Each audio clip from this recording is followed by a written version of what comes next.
I love wreaths, and I like them so much. I don't just want them at Christmas.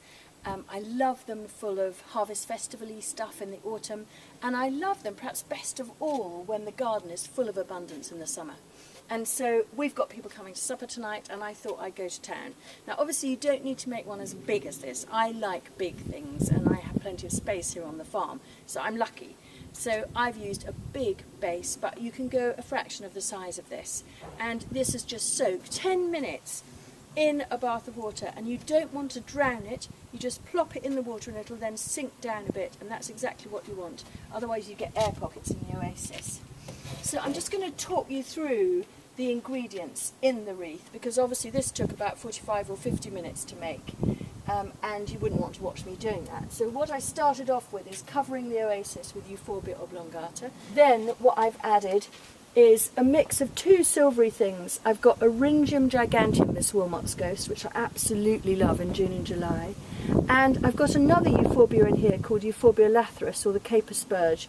But I've cheated a bit and I've added a fourth foliage which looks almost like an olive, but that's actually Elaeagnus Quicksilver, which is one of my very, very favourite small trees or large shrubs. So that's the foliage, and that covers the oasis really abundantly so you hardly see it. And then I can add my flowers, and what I've got here is Antirrhinum giant white as what I call my bride, or the main point of the bunch in a way, the dominant thing that gives you blocks of colour. Then I've got Ammi majus, which is white but much more airy, much more delicate. That's what I call my bridesmaid. And then I've got Nicotiana lime green, the lovely bright, vivid plateau green of this tobacco flower, as what I call my gatecrasher. Now what I mean by that is a bit of colour contrast, and obviously that isn't great here. I mean, I want this to be quite ethereal, quite calm in colour. It's not one of the kind of rich Venetian things. This is all about serenity.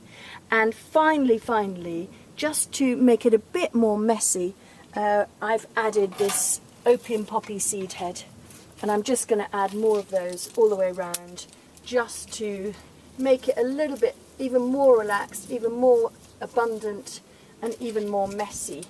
And you can have some coming out not quite as flat on as that actually, but just some cut quite long, some cut shorter, and just add informality right the way through the arrangement. This will then last. If I can get in here with a watering can or a hose pipe, I'll just keep the oasis moist, and it